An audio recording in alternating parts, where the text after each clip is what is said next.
So, conscious it's obviously late in the day for you as well, Martin, and we got a lot of questions. Um, Yeah. so first of all, I think for everybody's benefit, it's important to note that you are one of the coveted original crew from the Estonia days of the Overcoats and the ZAUM Cultural Association. So everybody's going to be super excited to hear what you've got to say today, as you can imagine. And we'll just go through the questions and see what comes out of the conversation. So, like, the first thing I'd like to ask you, Martin, Yeah. is about some of those early days with the original crew. So, like, how far back does, I mean, and we're talking about, Robert and Alexander and I guess Argo and people like that. How far back does that little collective go? I met Robert at when I was 15, and he was 16. I remember his 17th birthday. We met at the Kopli Art School. I think that the Greek Code Association was formalized after I came on board, Hmm. but it was already in the building before. Uh, Robert and Yuri Saks had a habit of going into different schools and dropping out of them, and basically it turned out that they were pretty much going to schools to find new members, or so it turned out. It was kind of like a recruitment process of finding Yep. like-minded. Yeah, that's very Ah. cool. Especially for people that young to be that kind of charged. What would you say the motivations were at the time? What was the kind of message behind it, and his whole recruitment drive? Can you remember what the whole foundation was for it? Well, it had no really developed ideology at first, but only people who had certain problems with authority and executive dysfunction, which was somewhat turned into an ideology, uh, in that where the main gist of it was that there's really not much use going to school. For me, not going to school was a novel technology, which I adapted very cheerfully, really. But for Robert and Argo, they I think that at least at times they would have very very much liked to go and do the thing that was expected of them, but it was sort of unbearable for them. Hmm. That obviously for the audience who will care deeply about your appearance on this podcast, that association and that group eventually kind of did what all kids do, right? And they started playing games and stuff together and being creative. And one of the outlets for you guys and your fun was playing like D&D. So Yeah, can you remember when like D&D first became like a big part of that group's life? that was already a part of the group's life before I came on board. Mm. I've been told that there had been some kind of Robert had some kind of a bootleg Finnish D&D version, which he was modifying for his own use, and a whole lot of time it was really not playing, but preparations. Like I never got to play in the first world or the Evermere, for Hmm. which uh, for which I did write a whole lot of spells. It was a gigantic project in which only the spell book would have been 350 spells altogether.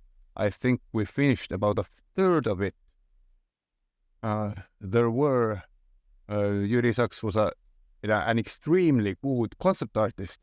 Hmm. Uh, uh, not that he bothered to work all that much, but I do remember there were like 6 character portraits, which I think are now lost to history.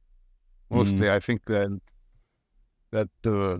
maybe we have like 4 drawings from that era, which I may later look for and even share, I think. Well, thank you. I appreciate that. So when you talk about spells, was that kind of, were you like, because my understanding is that, you know, the D&D games kind of evolved from sort of fantasy settings to the more realistic worlds that like we're familiar with. So were spells kind of aimed in I'm thinking along the lines of when the skills maybe first came in, right? Your personality traits. Were spells already leaning towards that kind of creation? Like what were the kind of spells you were coming up with in the early days? Well, they did largely remind of D&D spells, although the use of the battleground and the extent of the spells were greater. Like we did like the epic level to become really epic. In fact, even the Elysium world would have and does have a magic system of some sort. Oh, okay. It does not have is fantasy races.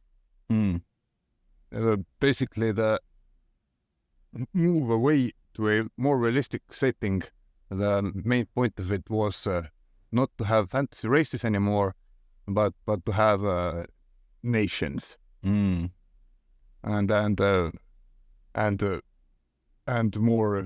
more humanoid races, or how would I say?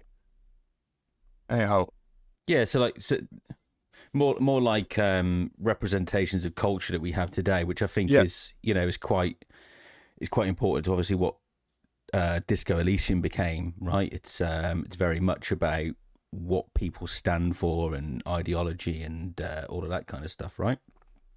Yes. Yeah. So when did the world of Elysium itself kind of first take form? I'm guessing if you weren't around for the first couple of worlds, you were around for Elysium, right? And I've seen Robert talk. Go on. I've been around for Evermere turning into Elysium, and that overhaul. There are some elements which I won't say what they are, but there are elements that have remained, although with changes from the first world on, really. Oh, okay. Although pretty much everything else has changed. So one of the most important parts of that world is the Pale. So can you recall, when that first became a thing in the world of Elysium? I do think that Pale and the flying trains, which you may, if the people that are familiar with bootleg translations of Sacred and Terrible Air may remember, I think those were among one of the first things really at basically as the modernization process, so that the world was in no way anymore folks medieval. That's pretty much the very first overhaul, and I think that it was about like 204 maybe when this became a thing, 2004. Yeah. Okay. So how did the Pale function in the context of the stories? Was it like a kind of impending doom, fog of war type thing? Like, I guess it had like context in the stories that you were, carving out. How did it function in those days? Can you remember? It was as it was in large part it was the spirits of the dead with whom some people could communicate. Basically, it was a fog of death. Fog of death, as it's been somewhat developing over time, but it could somewhat be described as a fog of death now as well. I'd say.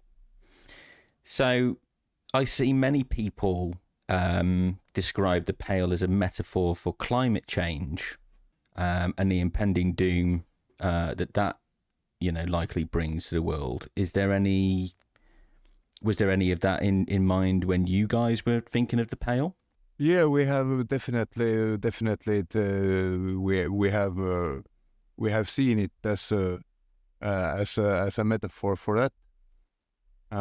And this is also, if we look at the complex nature crisis, then it's a life sustainability problem or question. It's basically where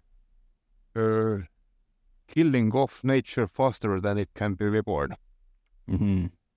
Yeah, that's what unsustainable use means. Yeah, I suppose, and there's a great line where they talk, that the animals talk amongst themselves and fear that you will end us all, talking about humanity, right? I don't know if you can remember that line. Yeah, I remember it well. Yeah, and I thought it was really beautiful, and I think someone online the other day actually tried to say that the Pale was a representation of social media, which obviously got everybody arguing against that particular idea. But I guess I can see how social media is going to end us all, but I certainly didn't think that was what the intended message was. I don't know if social media is going to end us all, but it does seem like it has made matters somewhat worse. It's in many ways an obstacle to be overcome. It's basically it functions like a drug.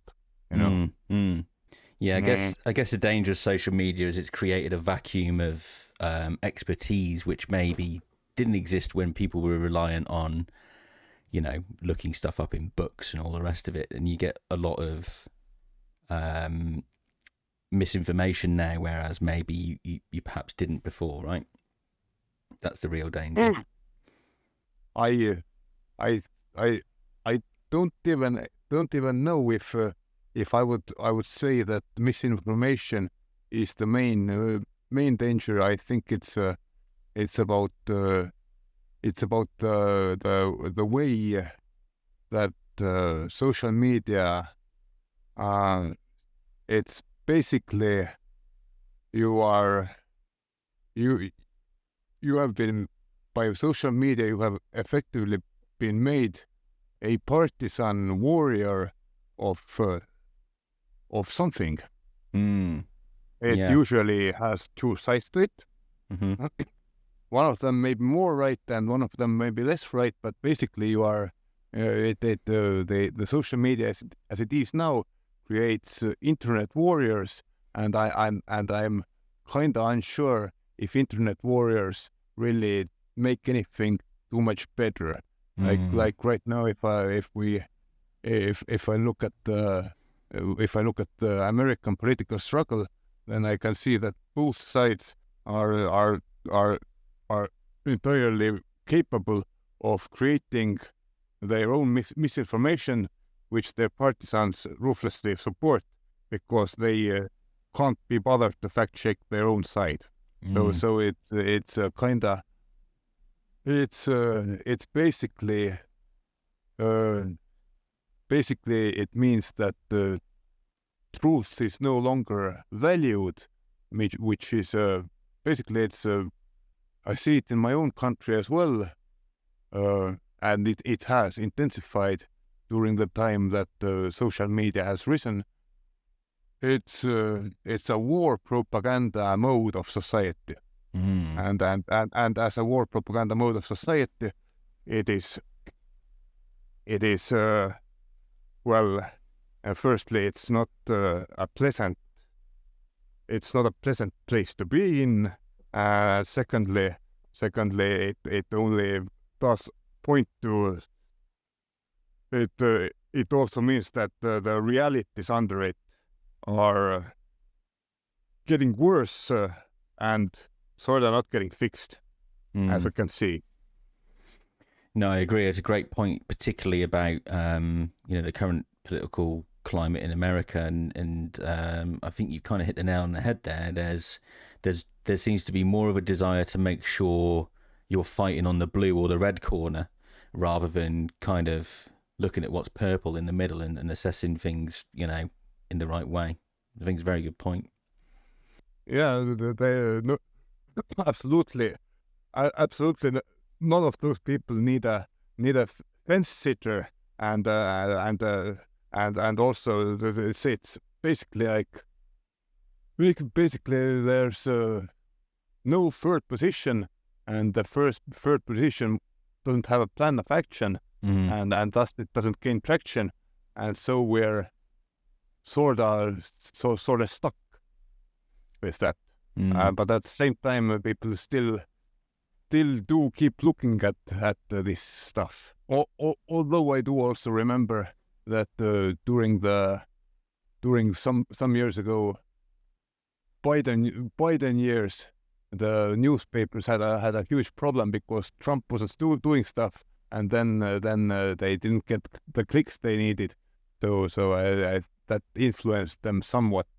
Yeah, it's funny now. I mean, it'd be funny if it wasn't so tragic, but it's when you look back on the 4 years that Trump was in power, it felt like there was a news story every 5 minutes, right? And you can see, the day he went, as you rightly point out, there was all of a sudden a huge, empty void of reportable stuff. It's an interesting point, and I guess you can see now, even with the campaign, a lot of the Trump stuff makes it to the surface, right? But you don't. You have to kind of dig for the Kamala Harris stuff, because one of them's relatively boring in terms of causing drama, and the other is at the center of it all. Yep. Well, we've got that to look forward to in a couple of weeks, Martin. Yeah, there's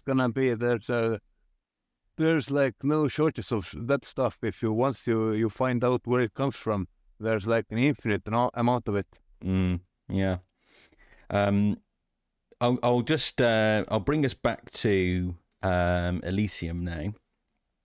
Let's go. As much as everybody, I'm sure, loves hearing us talk politics. So just first of all, so I've seen Robert mention in the past in other interviews that they had kind of some early versions of skills that talked in the tabletop days. Can you remember any of those first early skills that were around?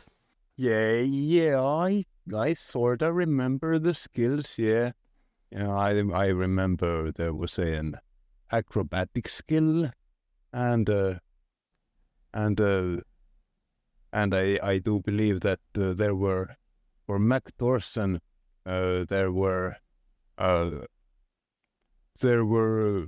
skills for training every major muscle group. And then I remember that McLean had a skill which he didn't really complete during our game, but it was supposed to give him like night vision. Cool. Yeah.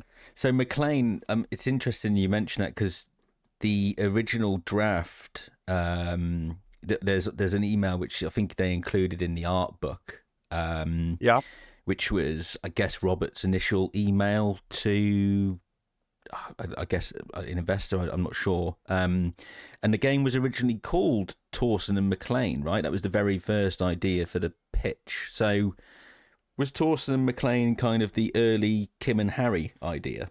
Oh, that were mine and Argo's characters for the tabletop campaign. Ah, okay. And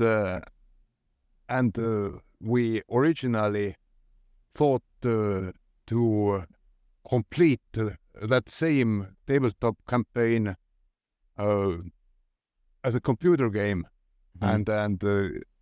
and it became the Martinez slice with Harry due to understanding that that campaign would have been too large otherwise, and also I think that Harry was a more fitting main character anyhow. I remember Harry emerging from the early documents rather organically. Harry's Rostel drew the somewhat famous image of disgrace to the uniform. Yep. And Robert wrote "You're a cop, Harry" into like the pitch document for the investors, and from that it came together rather quickly, and the beginning sequence in the dark when there's Harry's headache before the kinema siren, that was the first thing he really wrote for the game. So that's like obviously iconic now. It's the ancient reptilian brain and the limbic system, right? All kind of talking to you. And one of my favourite lines is in that, which I think it does a really good job, like at the very start of the game, of telling. And I don't think you realise it straight away if you're like new to the world, right? But it says, "Mother, there's a head attached to my neck, and I'm in it." And I always thought that was a really nice, encompassing way of saying you're going to play this game inside someone's head, right? So was that always, I guess, like if that was one of the first things that was written, was it always intended, whether it was Torsten McLean or Harry, that Disco Elysium would kind of be that format where you're contained within someone's head? Yes, I think so, yes. And who had all of the knowledge on the different parts of the brain? Because like there's genuine, brilliant scientific actual stuff there. Like the limbic system and the what's the bloody thing called now? The thing that controls happy memories. I can't remember what it's called now. But there was lots of like genuine references to parts of the brain. Who came up with all that? I think that's Robert going through Wikipedia, and also we had some kind of science guy on the team who could research stuff we needed because he had like access to science and could make his way through it. Okay, so I mean, obviously Torsten and McLean, as you say, were yours and Argo's characters in the tabletop. Were there any other characters that people would know that made it from tabletop to game? I don't really recall there being many characters for the Precinct 41 that would be created anew for it, and it in fact had more characters that were not introduced during the game. Jean-Luc Maire didn't exist back then, though. Oh, okay. Yeah. And how do you, so that's interesting because a lot of people often speculate, and I guess it's written into the game, right? About Jean-Luc Maire's previous relationship with Harry, because the thing that is quite amusing is if you play the game and it's you only know Harry for like, I don't know, 5 days, and everyone's like, oh, you know, Jean-Luc Maire's a dick, but there's a lot that tells the story there of that Harry's quite hard work, and if anything, John's been a pretty strong and reliable friend, right? So what do you make of some of that stuff that gets said? How much of the backstory was fleshed out? Oh, how much of the backstory was fleshed out? I don't think a lot of it was fleshed out, but I think that it was it's apparent enough that that they do have a somewhat strained relationship, but they mostly get along well. It's the precinct 41 and maybe the entire RCM has a tendency to create codependent relationships between its officers, and so they could rely on one another. It's but yeah, I guess like the Hardy Boys, it's like a brotherhood, right? Yep. Okay, so you were obviously like a very important part of the world building. In fact, like Robert has, in the interviews that I've seen with Robert he always makes a point of mentioning your name. Actually, I've noticed in as a key part of the world building. So there's obviously a lot of love there. But I just wonder if you could summarize, kind of what your involvement was with the game overall. Like, is there any particular, because I'd read that you were responsible for lots of encyclopedia lines, but I'm guessing you did way more than that. I just wonder if you could like point out to people, some of your best contributions, if you like. On the game, I really didn't do over much. Okay. I have I have my work is conceptualizing and writing some of the dialogue for about 6 characters, which is Noid, Egghead, which is mostly scooter lines, then Annette, Plaisance, Mañana, and the Lillian, the net picker. Yep, those are my characters, and I think I wrote like most of the dialogue for them. But as I was with the team for just a year, and it was the first year which was mostly getting up the system so it so it can function, and it was our first time doing such a thing anyhow for any of us. So I haven't contributed real much to the actual game. I do know that some of my lines that I wrote were put to Joyce. So when Joyce was describing the pale to Harry, that was a nice surprise for me. Oh, okay. So that was all kind of your contribution. That's amazing. Because people are very fond of that. I'm glad to hear that.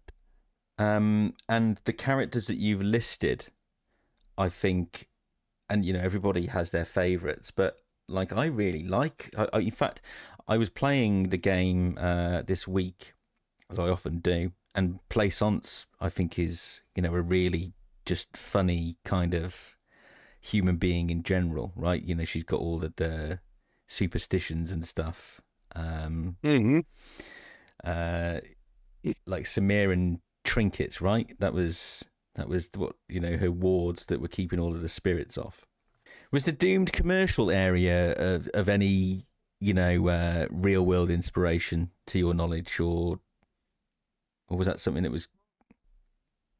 I think it was it was some kind of Estonian thing, really. Some kind of thing about basically. I think yeah, but I think Robert would know better about it. I do not claim the authorship over the concept of Doom commercial area. Well, I like all of the characters you mentioned there. Like Lillian, I think is a beautifully written character. Annette and Plaisance I think are great. So when you say that you don't consider yourself to done a huge amount of work on the game.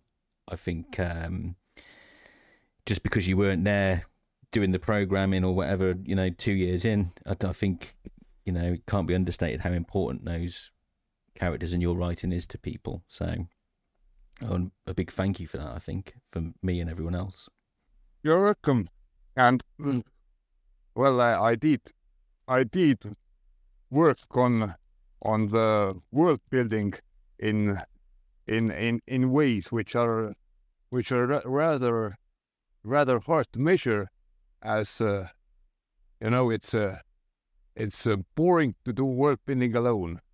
So I think I was and am a rather good world building partner for Robert, even as my actual contributions to the lore may amount to, I don't know, somewhat 50% or so, but they wouldn't get fleshed out as they would without a sparring partner like that. Yeah, I think, and that's what really excited me the most about talking to you, to be honest, Martin, was that I think there's this whole treasure trove of stuff from just the stuff that you guys were throwing back and forth and organically coming up with in tabletop days, which I guess, as you rightly point out, it's a very hard thing for to expect people to remember all of the detail about and B, measure. So but no, it can't be understated. I mean, this world exists because of that collaborative effort rather than someone sitting down in a room with a pen, right? Yep. It's very largely it's an attempt to do something fun together, and now I can see that there's basically an unimaginable amount of people having that fun now. Yeah. I want it to have even more. Yeah, absolutely. Just before I move on to another question, you mentioned that Egghead is, mostly scooter lines and love for the hardcore. So I reckon I'm one of the few people playing Disco Elysium these days who actually know what Scooter were all about. They were like a happy hardcore German artist, right? Is that how? Yep. So does that mean that you kind of had a passing interest in that happy hardcore rave stuff when you were growing up? Or did you see it as a kind of caricature stuff, what Scooter was putting out? Well, it is kind of both, you see. It's when in the 90s it was one of the, if judging by the street graffiti, it was one of the most popular bands of the city. The three most popular bands to write on the mall were Scooter, Prodigy, and Onyx. Mm-hmm. I picked up Scooter kinda later, and it was, and I think it was kinda semi-ironic, but they're a good group that has good tunes. Often also they just use some old stolen tunes, and all of it is rather kinda nice. I think we adapted Scooter after Estonian culture in general started going through a gentrification program, which would have deemed Scooter lowbrow, and faced with a choice, we would rather be standing with Scooter than the gentrified culture. Yeah, that's it's quite funny. Your Prodigy, obviously, huge deal coming out of the UK as well, and still going to this excuse me, it's still going to this day actually, which is but yeah, I just found it interesting because like Skibby Banger, I Am the Rearranger is a Scooter line, right, which Egghead says. Yep. Yeah. So who was the DMX fan? Because there was the Shivers says, where the hood at? And then Shivers responds, have a brother in the cut, where the wood at? Do you recall that? Yes, I do recall that. That's a great line, and that's a great song as well. I think it was on one of Robert's rap mixtapes.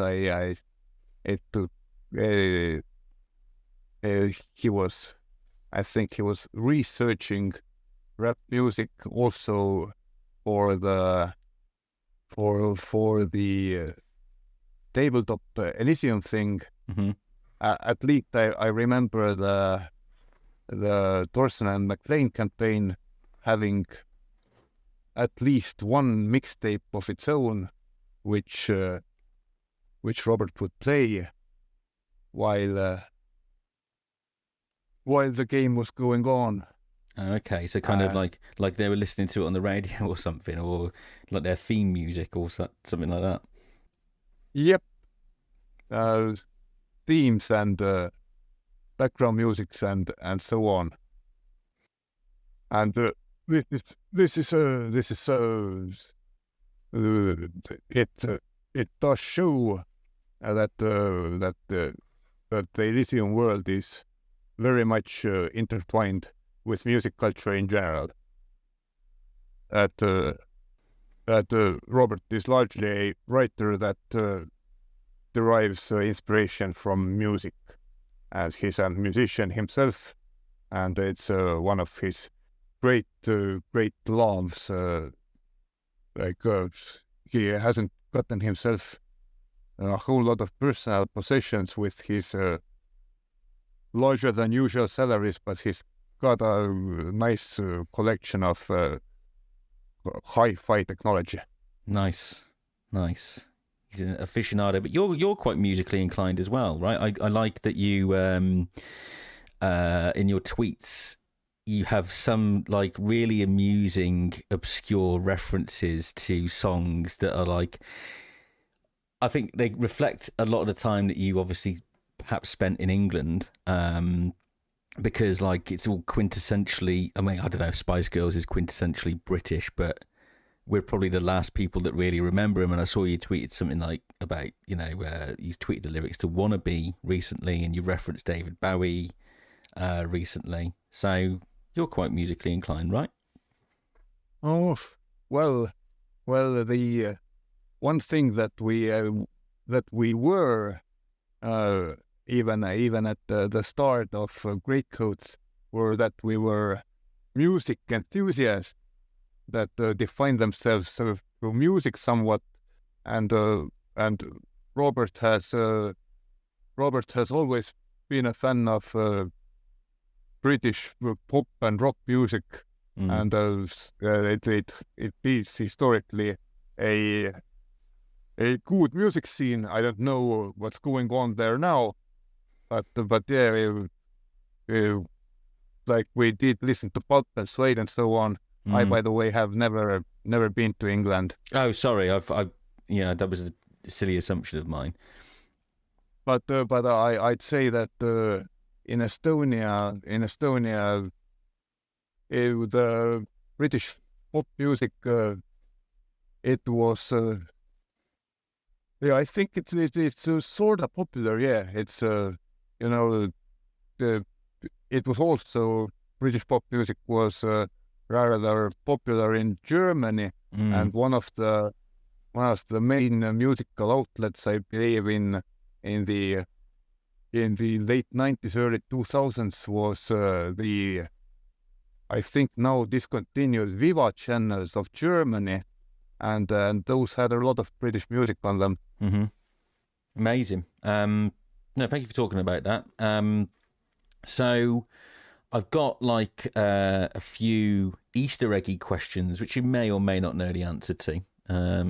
It's fine if you don't, because I don't know at what stage they were conceptualized. But so, the main menu is like this beautiful watercolor moving painting, right?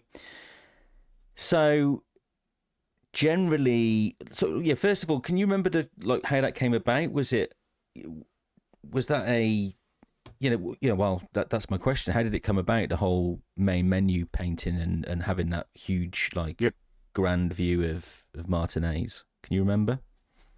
I think I wasn't there when it got made, and I don't know if it's the deserters' crosshairs or not, but I'm strongly in support of that theory. That's good. That's as good an endorsement, I think. It's quite a neat little, because there's lots of foreshadowing in the story anyway, right? Like communism did me in, or love did Yep. me in, and there's lots of stuff that unless you knew the ending, you would never pick up on, which I really like. No, I subscribe to that. I think it's a because like if you got a tape measure and some string out, you could probably find some inconsistencies with that theory, but I think it's a bit over the top to forensically analyze it that way. I do think it's supposed to be a foreshadowing. Yep. What about Dora and Harry? So was Dora in the tabletop at all, or can you point? No. Oh, okay. So Dora wasn't in the tabletop. I guess like Harry, did she kind of come organically into the game then? Yep. It's as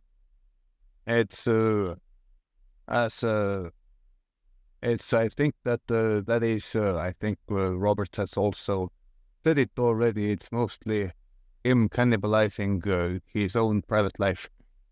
Okay. So yeah, I guess he's kind of, I don't know.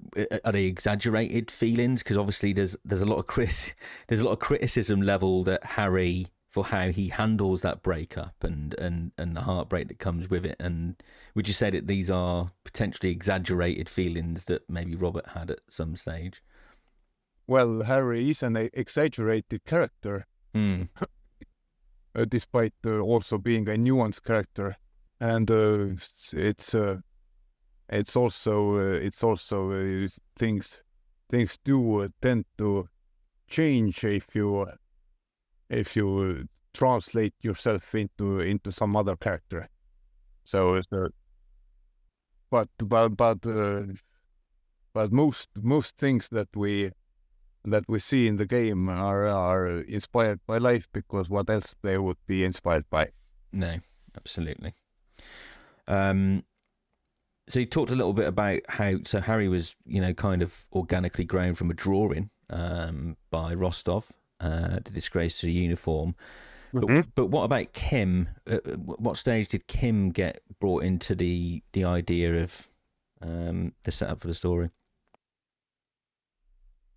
Oh, Kim Kim came kinda later, I think. I don't remember much of Kim during my first year there. Oh, okay. So I'm afraid I don't really know. Okay. But no, I mean it does answer my question, because it means that he wasn't there at the start, right? So it's something that obviously came in a little bit later. So that's interesting for people, because obviously he's become such a synonymous part of Disco Elysium now. But it's interesting to know that he was a later idea. Harry's memory, Yeah. it's largely believed it was wiped out by getting blind drunk. But there's a lot to indicate that he'd been interacting with the Pale, and maybe the 2mm hole in the world, etc. So would you say it's canon and it was down to blind drunkenness, or is it down to the Pale and being radiated? Doesn't it like say outright in the game that while being blind drunk, he climbed up there and interacted with the 2mm hole in the world? It's hinted at, yeah. And it's there's Trent Heidelstam, I think, says that he'd kind of practiced it through alcohol, right? Or he'd been testing the ability to forget. I think that that under the that it information that the hole is there and he should climb there only became apparent for him under the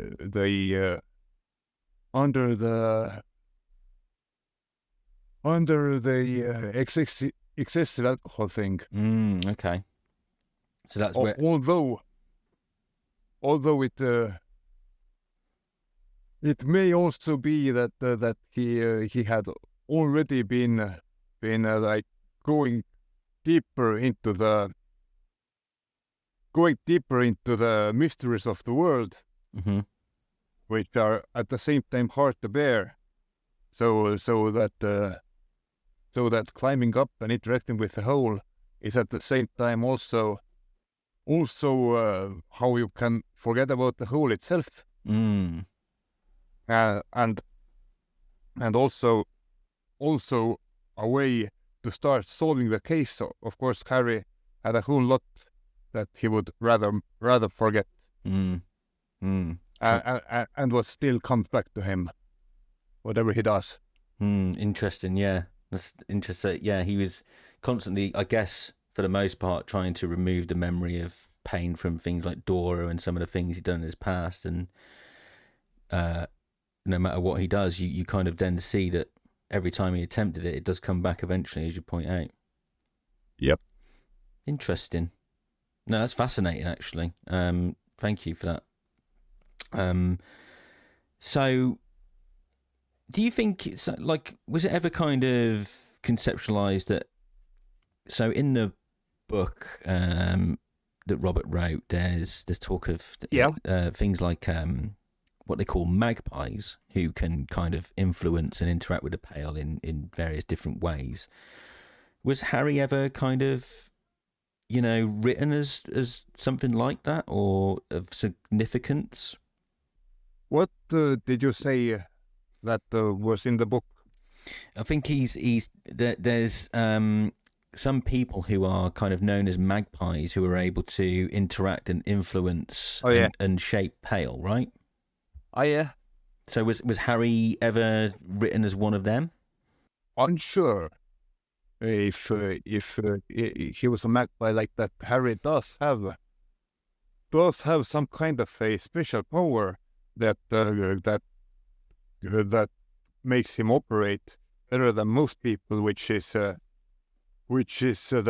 he understands that he is a character in a story, and that opens up more possibilities for him. So, on the back of that answer,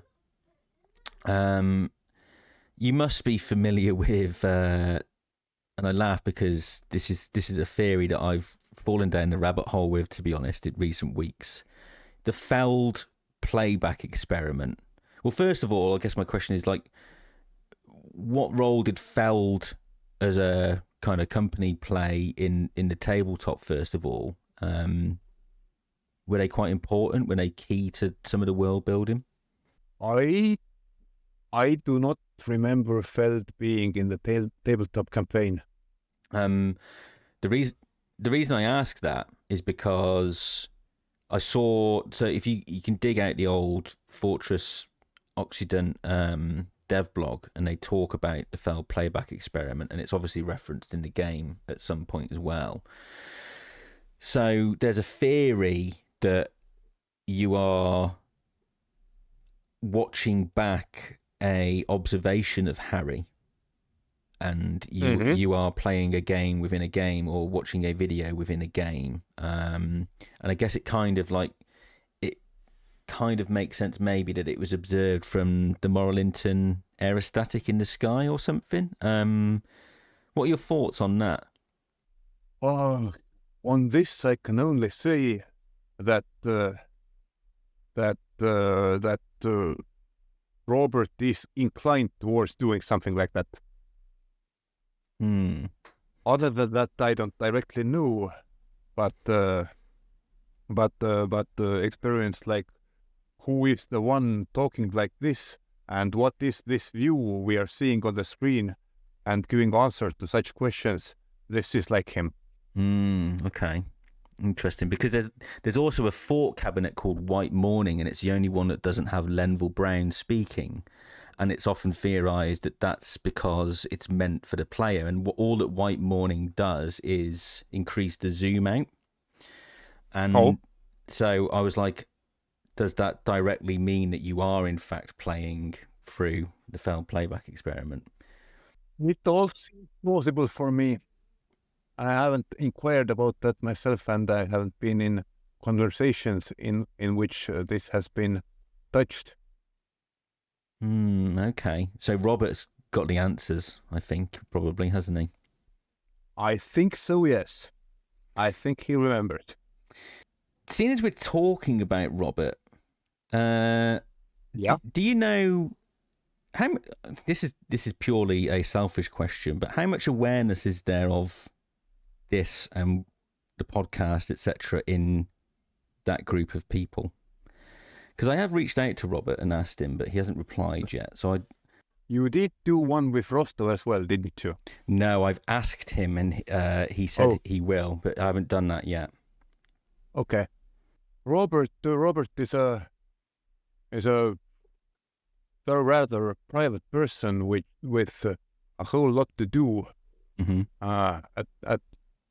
at those times, and I do think that for most of the crew, the entire Disco Elysium theme is kinda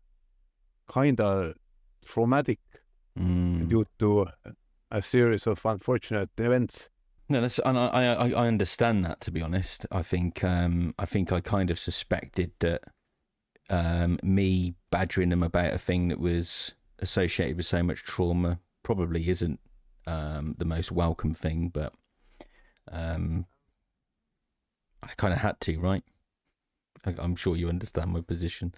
I understand your position, and it's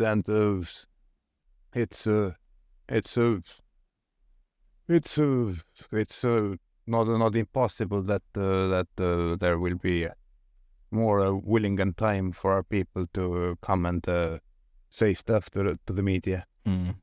Okay, I've got a few more questions on like some of the disco stuff that I really want to know. Yeah. And then we'll see how much you can tell me about the last few questions. Obviously, there's like at the end of the game, and I guess we may know the answer to this because you talked about where your involvement kind of ended. But so Captain Ptomley Price has like a call to action at the end of the game, which seemed to be linked to folks in the RCM doing some sort of revolution.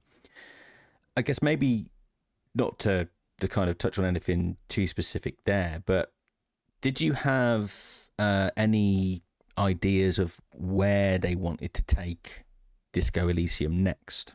Yeah, I do. I do know where the larger story takes us. Robert had conceived of that particular story already when he was 25. We did not finish the tabletop campaign back then, but yes, it was supposed to be there was supposed to be a sequel, and ZAUM at some time even thought about developing it. Robert had created some documents for it, and I think that ZAUM did not develop it much further because they sort of saw that they can't really do it. Their ability does not allow them, or something like that. So is this kind of like so I remember he's spoken about the fort cabinet and how complex he wanted. Do you feel like the pushback from ZAUM was that he was, more too ambitious in his ideas compared to what they felt they could achieve? Well, I also think that all of the media war maybe didn't help much either, because it's getting something like an RPG done is a very very fine psychological system. I believe this is why there are not many of them. It's incredibly slow to make one. I recently heard that it took Helen a year to write Sealang altogether. Wow. Which raises in me the question: how does one complete an RPG anyhow? But as we see, there are several RPGs in existence, so it has to be possible. They're very difficult. Yeah, I mean, a year for, and Sealang, you could argue, as great a character he is, it's quite a small role, right? It's quite a small character in the wider story, and Yep. the difficulty to formulate a character like that, taking a year, it highlights how long it takes. So I'm going to ask again, because I don't feel like I got enough juice out of you there, Martin, but you mentioned that there was some version of a sequel story in existence. Is there anything that you can tell us about in terms of plot, setting, or character that we were going to play as, anything like that? Well, it would have been in the main Jamrock area. Most likely you could not go back into Martinez anymore. I think the plans were at least to in terms of playable area. I think it would have been at least 4 times larger, and you still would have played as Harry. Jean would have been your primary partner, but the game would have allowed for multiple party members. Oh, okay.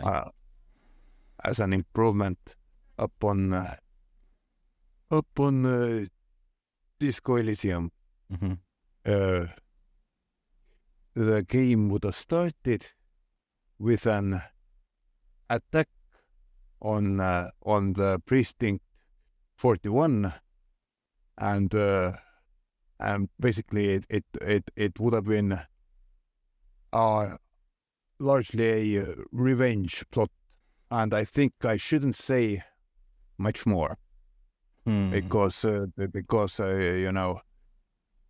it may still be, and we are working towards getting to tell that story once.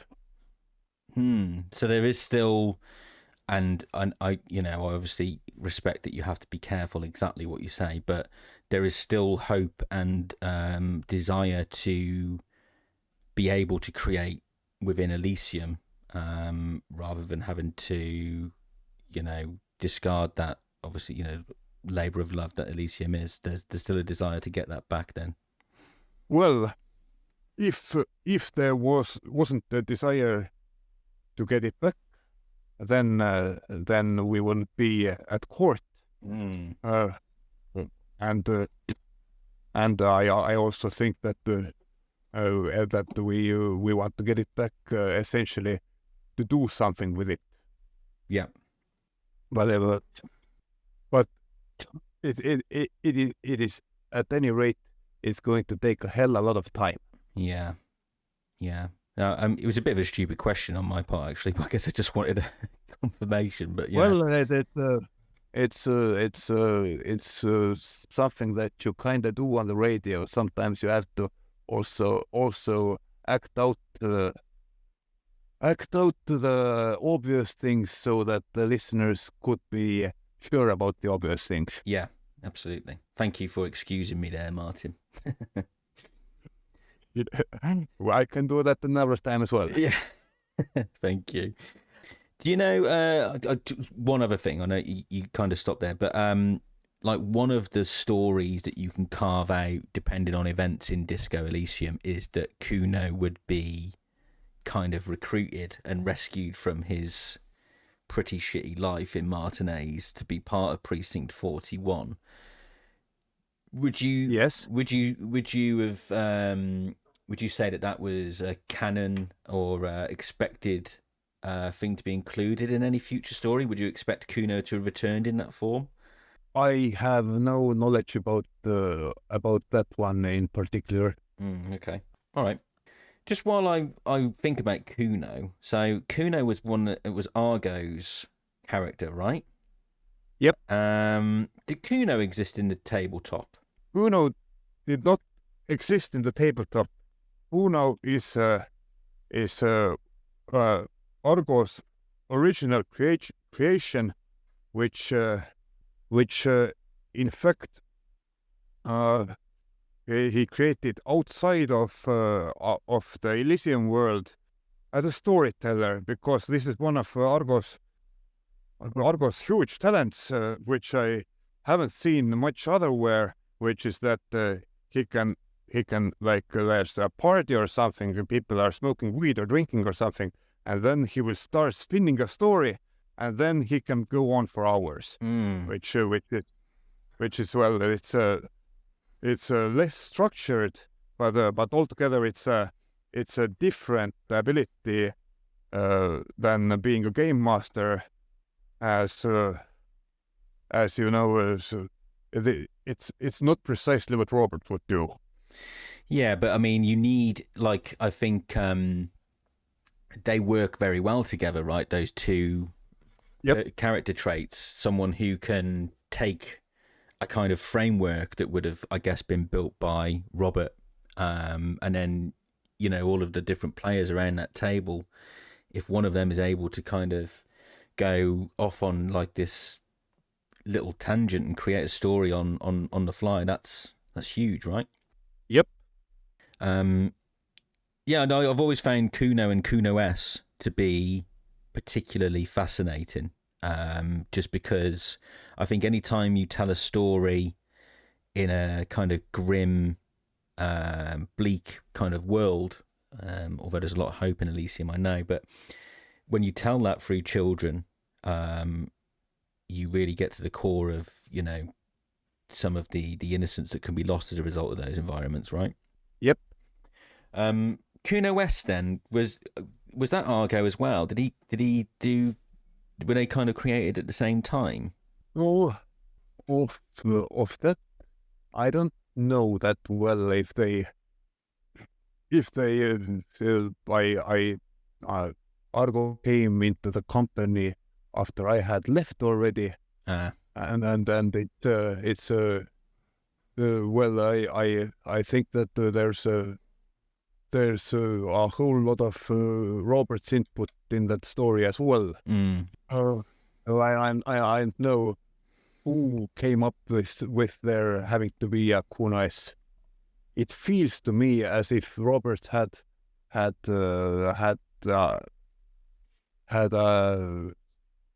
least like a considerable impact in developing Kunais, but well, I can't be sure either.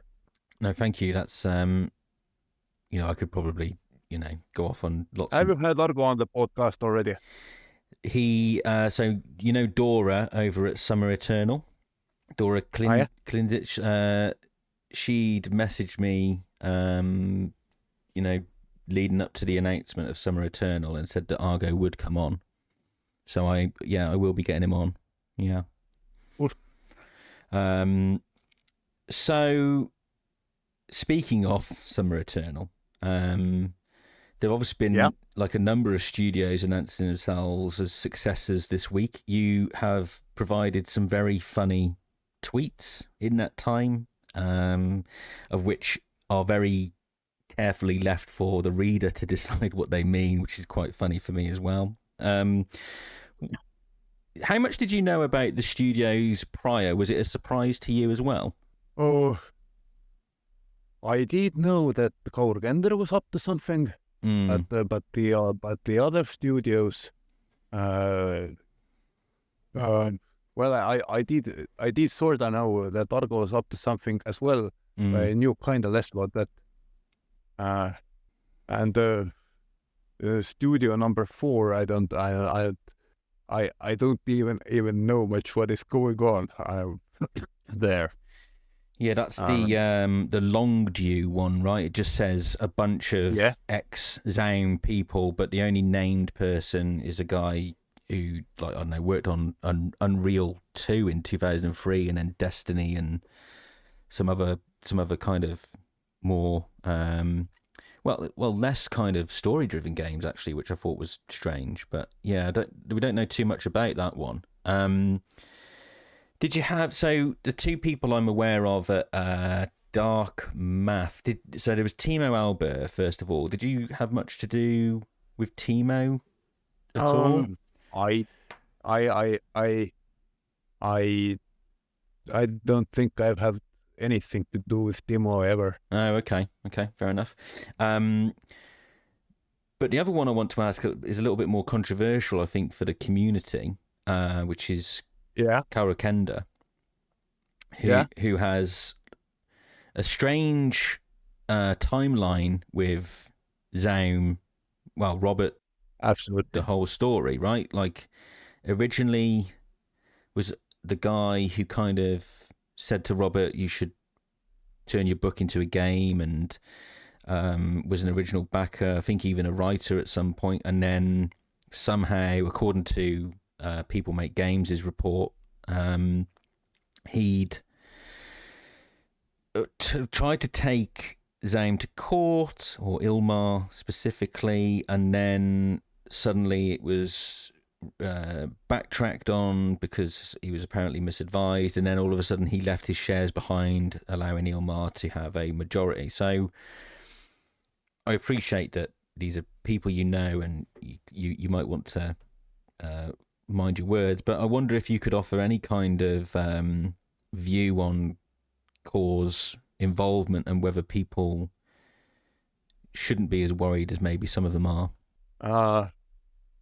It kinda does seem like those worries could be well founded. Although I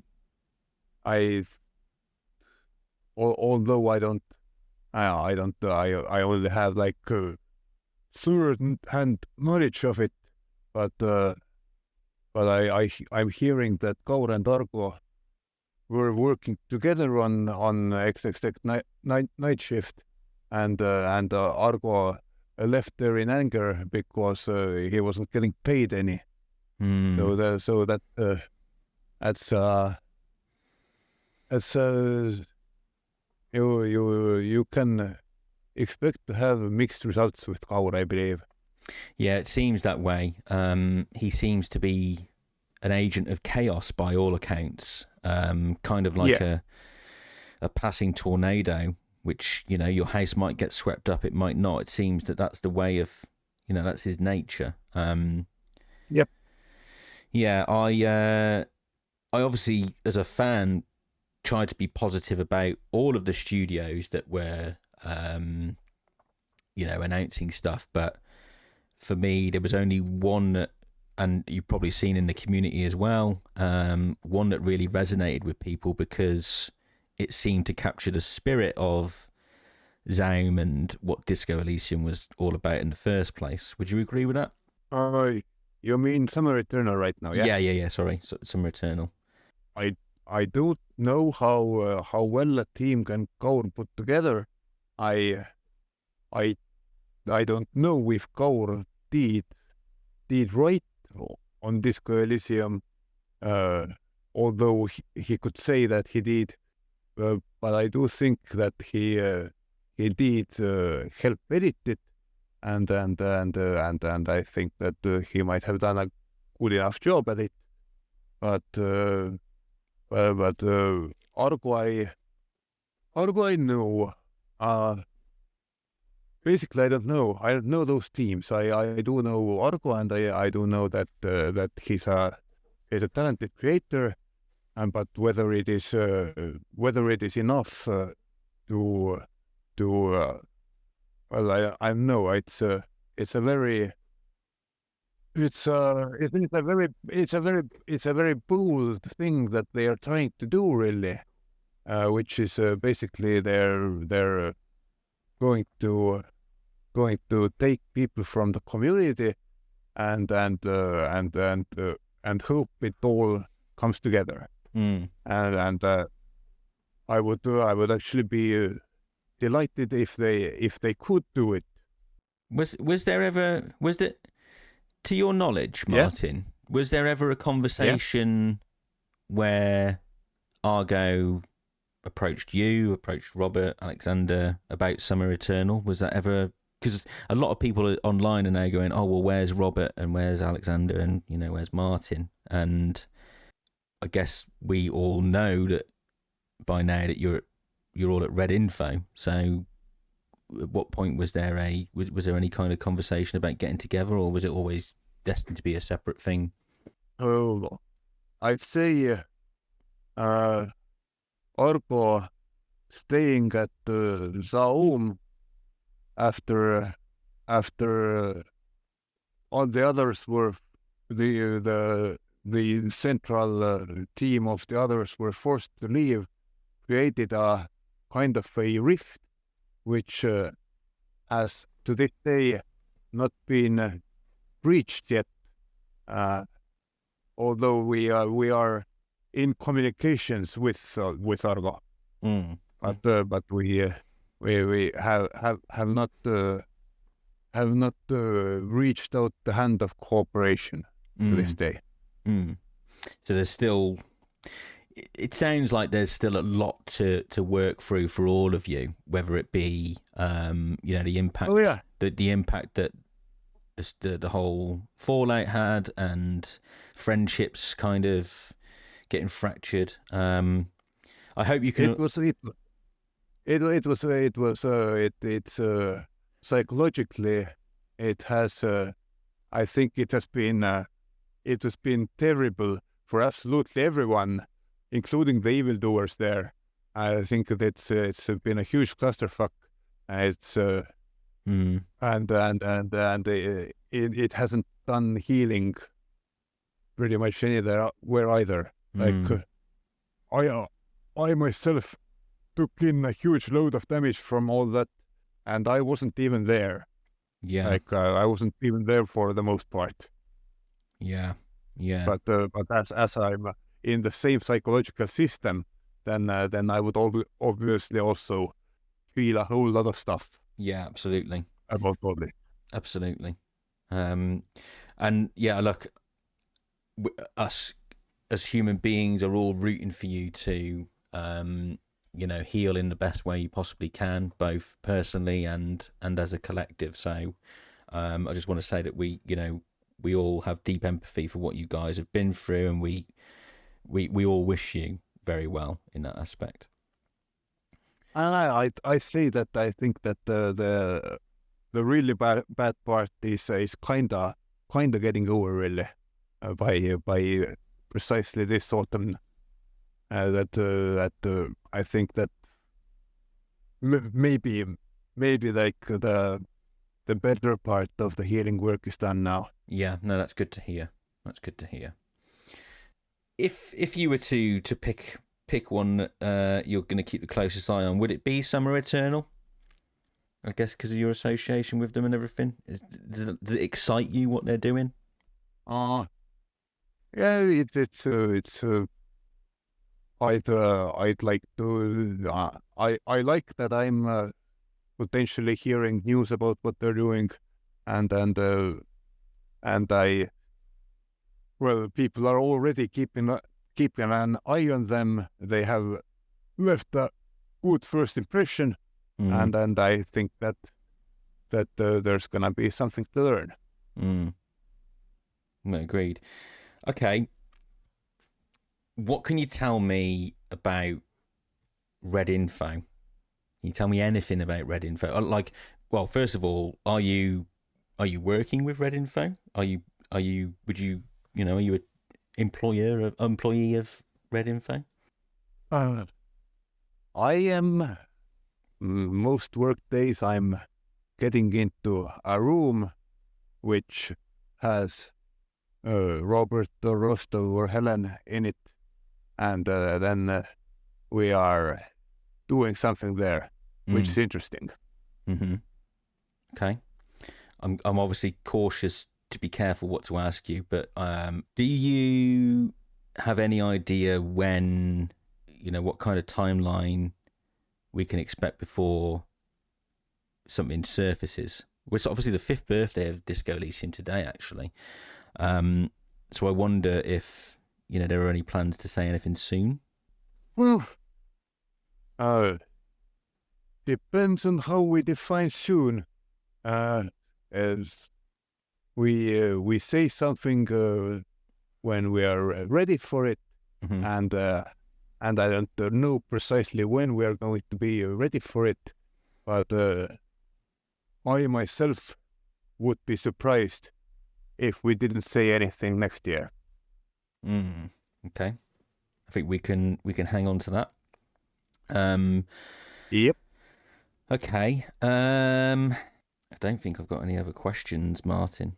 So, look, I'd appreciate it if we stayed in touch. I think it's been nice messaging you now and then, and just kind of having a little chuckle at some of the stuff that's going on.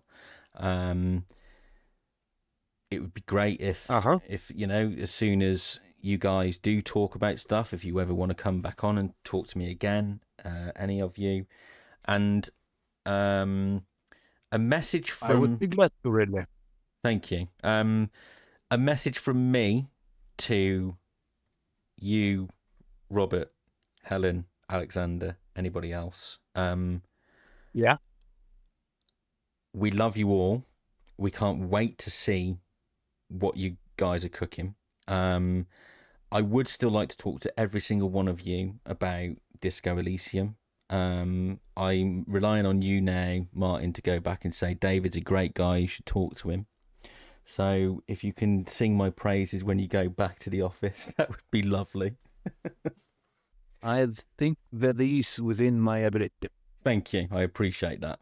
But otherwise, no, look, I think it's been a fascinating dive into Elysium and some of the stuff around the world building and the future of Elysium. And I really appreciate your time. I know it's been tricky getting everything lined up. But no, thank you very much for your time today, Martin. And I can't wait to see what you guys do next. Thank you for having me. You're most welcome. I will let you get back to your... what day are we on? Tuesday evening, and you can enjoy some free time and not worry about me. Cool. All right. Thanks, Martin. I'll speak soon. Take care.